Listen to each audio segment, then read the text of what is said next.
Welcome to the MVP Show. Today's show is brought to you by the 90-Day Mentoring Challenge. So far, people have attended the program from 34 countries from around the world. In fact, it's gone up from that number. Wherever you're located in the world, doesn't matter. You can join in and become part of it if you really want to invest some time in your career and your direction in the context of Microsoft business applications. If you want to find out more, go to the nz365guy.com/mentoring. Now, let's get on with the show. Today's guest is all the way from Spain. He's a business application technical lead for the Microsoft Alliance EMEA for KPMG. He just got his MVP about a year ago, which shocks me because I thought he had been an MVP for years after hanging out with him in London a bit. He is the Power Platform Amigo co-host, a runner, CrossFit. He's into CrossFit. And he's CrossFit have a special category in the world, right? He's a husband and father. You can find him on Twitter at Mario Trueba. I'll spell it Trueba 365, or his blog, same name.com. Welcome to the show, Mario. Mark, how are you? Good. How do you say your full name? Like, you've got two last names, have you, or middle name? So as you know, in Spain we do have two surnames because we normally use, the dads and the mom. So it's Mario Trueba Cantero. Cantero. And actually, I haven't used my first name, my first surname in a while, because when I moved to the UK, everybody thought that it was a second name. So they went straight to Mario Cantero, and I was like, no, it's Mario. And yeah. So, lately I've actually been able to start using it. The only challenge that I had was that there is already a Mario Trueba out there, which is an Spanish photographer, which is actually quite famous. So all the mariotrueba.com or .es or those domains, I just couldn't get it. Like, same as Twitter, man. Horrible. Oh, look at that, though. When I just Googled your name, though, yours was the first photo that came up. Ah, good. Was it with or without her, Mark? Because, God, I need to update that. It's you with a nice, beautiful KPMG blue backdrop. Oh, okay. Okay. So, yeah. And the other person is an older gentleman that comes up. Is he the photographer? I think he might be, yeah. I think he might be. So how are you? God, I'm good. Really, really good. It's well, I was going to say a pleasure. It's actually an honor to be on the show, man. I was actually really looking forward to our conversation today. Yeah, now things are great. Work is crazy as usual. Are you in the UK now or back in Spain? I am back in Spain. I moved back to Spain a year and a half ago. So right before COVID hit. So I think it was 3 days before going into lockdown in Spain. We decided, we move because we got the news that Spain was going to lock all the borders and everything. So we had to literally do the whole move in 3 days, and it was mental. I bet. So what part of Spain are you in? I am in Santander, in the north. In the north? In the north, yeah. So what province is that in? It's Cantabria. So it is just between Asturias and the Basque Country. So right in the middle. Because I walked right from I did the Camino. You did the Camino. Santiago. Yep. Yeah. Full 33 days, end to end into. So would I have walked through your area? So potentially, did you do the North Camino or did you do the French Camino? We came in from France, so from the Pyrenees. Okay. So are you higher up? Are you the northern, which is along the coast, right? Exactly. So I am along the coast, and the Camino I think the one in the north goes through my city, and goes through all the coast, and then there is the other one, which is the French one, which I believe it goes through, kind of like the middle goes closer to Burgos and Leon. Yeah, that's right. That's the one that you did. Yeah, definitely. I went through Burgos, went through Leon, were the two big main cities I went through, of course, but all the towns. How did you find the Camino? Oh, man, just absolutely amazing. It was just me and my wife did it together. Oh, beautiful. And we went right to Finisterre at the end and Murcia as well. But it was, I couldn't recommend it enough to everybody, at least once in their lifetime, to do the Camino de Santiago. Totally. I still have it pending. I haven't done it yet. I mean, I've done it by plane, obviously, multiple times. I've never done it working. I know, right? I know. Yeah. Honestly, though, it was, I know a lot of people do it for religious reasons, I mean, it's a Catholic tradition, but we did it we watched a movie, and in the movie, it was about the Camino, and a father, was walking the Camino because his son, first day on the Camino, he was on the Pyrenees and a storm came through and he died. That's the storyline of the movie.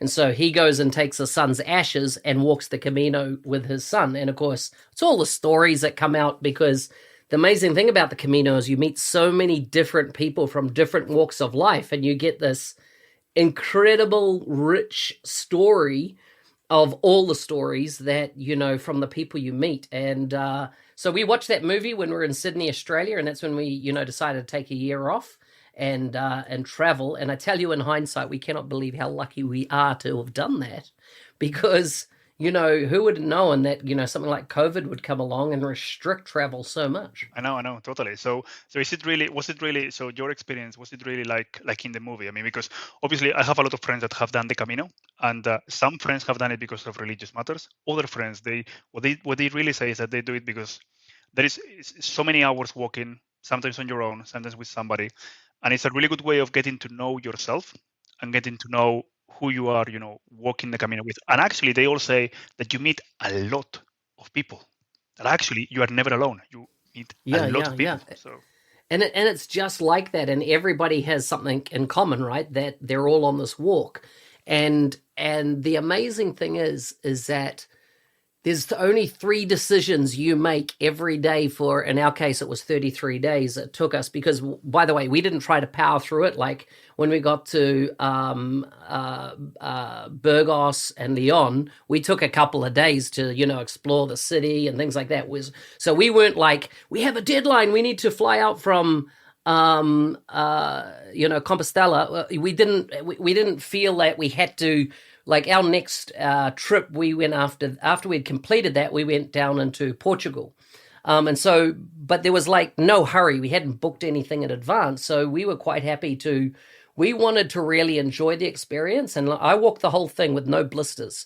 And that's a big deal, because a lot of people do get blisters, but we didn't try to, I mean, our biggest day, we walked 40 kilometers in one day. That was our longest day's walk. So it is quite a bit of distance, right, to be walking. But most days are around 25 kilometers a day. And I tell you, we've got friends now all over the world that we've even met since then, that we met on the Camino. that is amazing.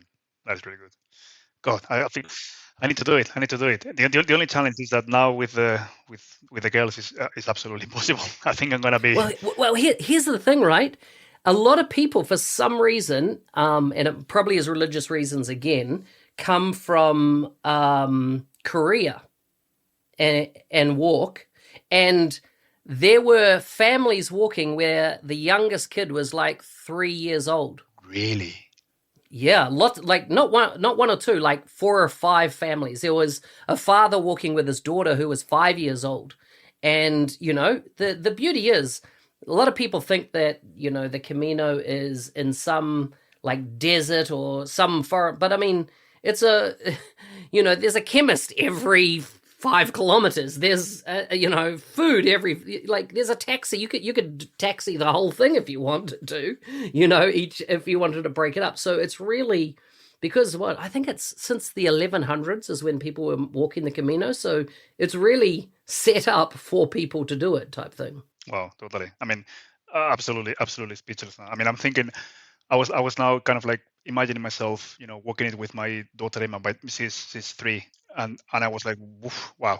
Sometimes even walking with her, like, I was gonna say 1 kilometer, 500 meters, by the meter 50, she's like, come on, daddy, pick me up. So I was just imagining myself doing the Camino with Emma on my shoulders, and I was like, God, wow. Yeah, I love it. Do you know that until we moved to the UK, the country I'd spent, the third country I'd spent the most time in was Spain, because all up, like after we went down into Portugal and we came back and we stayed in Madrid for a while and some of the outer regions around there, we traveled right down the the west border of Spain, like right down to to ultimately into Gibraltar, and then came back up the middle of Spain to Madrid. We actually had our honeymoon in Barcelona. So, and I mean, that was a separate trip, but yeah, we love Spain. Oh, that's nice. When are you coming back? As soon as COVID allows? Oh yeah, as soon as COVID's over, as in we were just on the weekend talking about the Camino and going, when will we do it again? We definitely want to do it again. Man, well, the next time, just do it through, do the one from the north. Yeah, we'll do the northern one. We could go the northern way. Exactly. Might as well mix it up, right? Anyhow, look at this. We're chewing into it's podcast time. But tell me, why did you? Was COVID the main reason that you moved from London back to Spain? No, it wasn't. It was actually, so we had our second daughter, Leah, and we both knew that when, I mean, the nursery prices in the UK, in London especially, it's completely crazy. Crazy, right? Exactly, and you do need to ask for a second mortgage in order to be able to pay the nursery. So we both kind of like, we had our time in the UK. We lived there for 10 years, both of us. We thought, it's been 10 years. We had now two daughters. With Emma was easy because kind of like we could.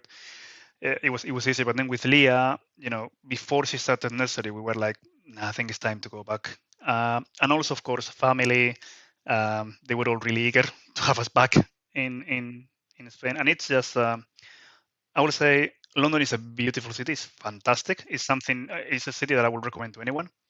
For raising a family, I don't know. I mean, it depends. But for me, the calmness, Santander is a smaller city. It's a bit more, chill.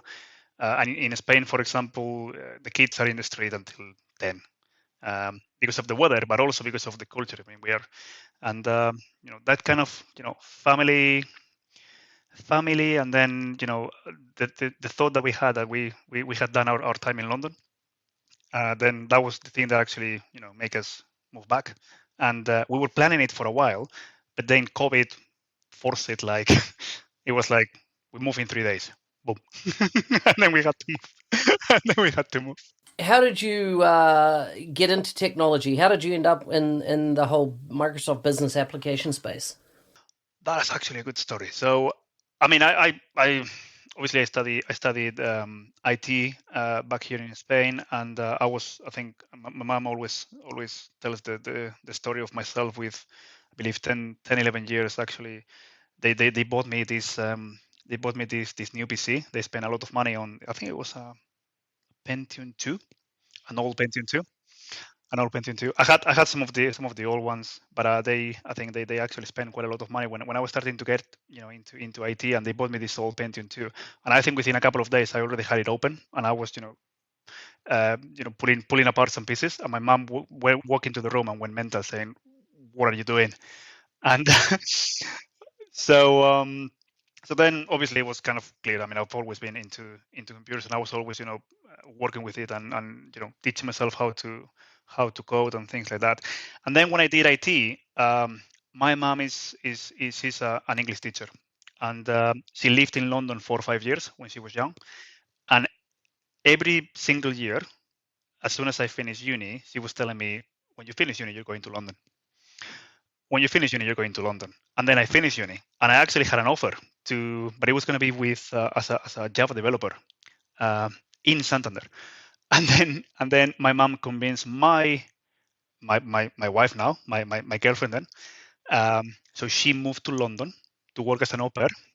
So then I had to follow her, and that's how I ended up. Following her. And when I was working when I was studying at uni, I did an internship at Microsoft, and that's how I met an MVP, actually, Juan Carlos Gonzalez. He's a SharePoint MVP. So I was working actually for Juan Carlos. And then when I moved to London, Juan Carlos got in touch with Marco Amoedo and Ramon Tebar as well.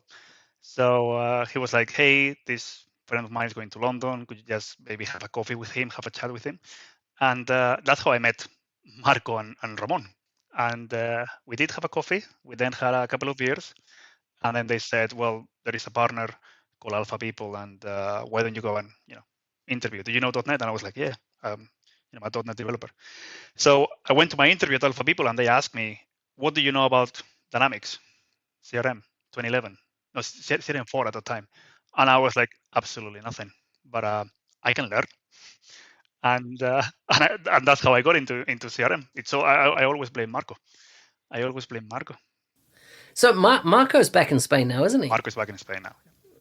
But what about Ramon? Ramon is still in the UK. Wow. Ramon is still in the UK. Is he still at Metro? No, Ramon is in. I think it's a bank called Vanguard, I believe. Okay. How long were you involved in Metro Bank? God, I think it was the longest time that I've been in a company. I think it was 4.5 years, 5 years. So when we started at Metro, it was basically, I remember my first day. It was Jeff, our boss, Ramon, and Red Clinton. So it was just the four of us, and then we had some people from cyber. And then when we left, which Ramon, myself, and Jeff, our boss, we left together. There were people, a team of 30. So that was one of the, one of our proudest achievements. We all did it as a team, and actually, we started and we left as a team, but we also left a fantastic team that have been delivered amazing things. Did you build all the branch front end? We built a lot of the branch processes. So when we started at Metro, there was basically two systems. One was the banking platform, and the other one was Excel. That is how Excel. Yeah. But of course, when we started at Metrobank, they only had, I believe it was 4 stores, 4 branches. So things were easy to maintain. Things were, more or less. I think they only had like 1.5 years, 2 years, and actually it was all done. I mean, the main office was in Holborn, and everything was in Holborn. Apart from the stores, everything was done in the same office. So you could literally walk to everyone in the bank.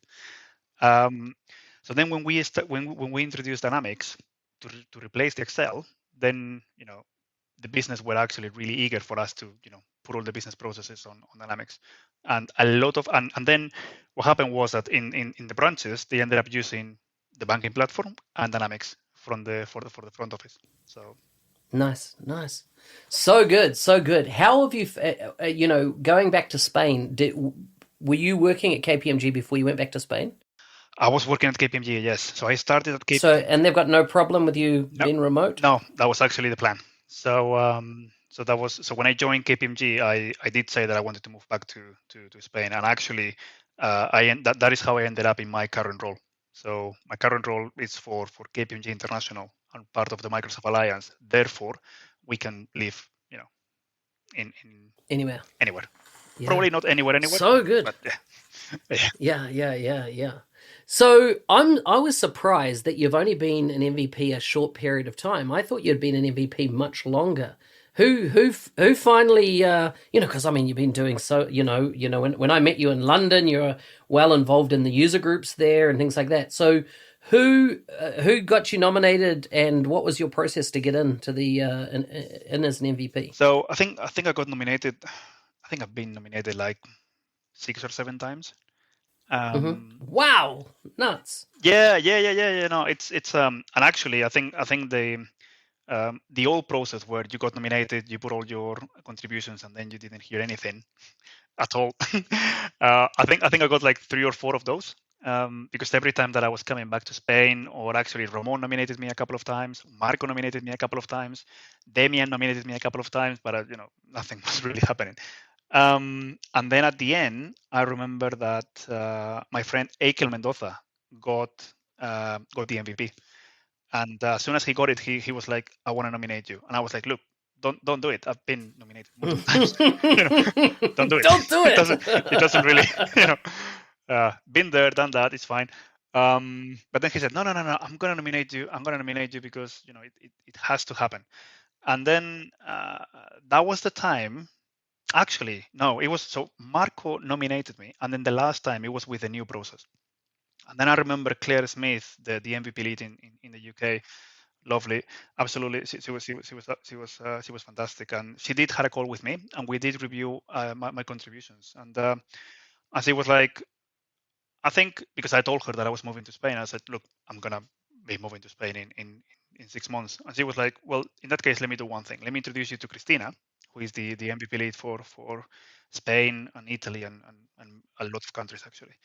So, and I knew Christina from the Saturdays, but I've never actually, talked to her. So I got to know Christina, and then Christina was like, "Well, we will review your nomination in 4 or 5 months," and then nothing happened.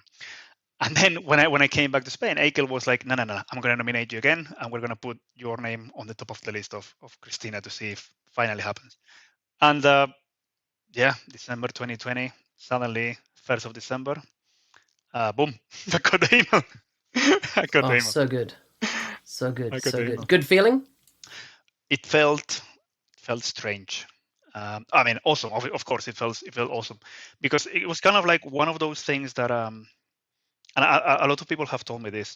The moment when you kind of like think that you're not gonna get it, and you stop thinking about it, that's when you get it. And at least in my case, it completely happened.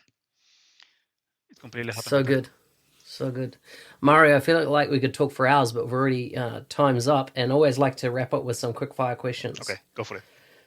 Okay, if you could pick up at one skill instantly, what would you choose? Flying. Nice. What's a mistake people often make about you? They think I'm grumpy. Don't know why. I think it's because I shaved my head. Yeah, you're such a happy guy. I think it's because I shaved my head. Classic. What activity do you enjoy so much that you get in trouble for losing track of time? Lately, I've been actually. I mean, they do say it's a cult, but I mean, the CrossFit thing is something that I've been doing quite a lot, to be honest. It does relax me a lot. So, and I've been getting into a lot of trouble with my wife because of CrossFit, not because of the work that I do for the community, because she's completely used to that. So yeah, it's funny, CrossFit's like a religion, I reckon. Completely. Oh yeah. Right? People get in it and they become fervent evangelists of it, and then they're just hardcore CrossFit all the time. Completely. I love it. Marco, it's been great talking to you. Marco, I called you Marco. Mario, it's been great talking to you, and I hope that we get to do this again soon sometime. I know you talked about perhaps flipping the story and getting Andrew Lee and yourself together and doing an interview of me, and that will be interesting. I look forward to it. Yeah, no, totally. How would you feel about that, by the way, Mark? Yeah, sounds awesome. Oh, sounds epic. Let's do it then. Let's set it up. Okay. Cheers Thank then. you so much.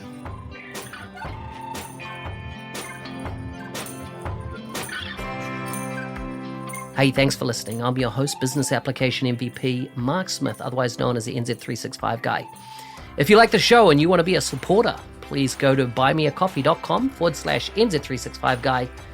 Maybe leave me a message there. That'd be awesome. Anyhow, thanks again for joining me. Stay safe out there and see you next time.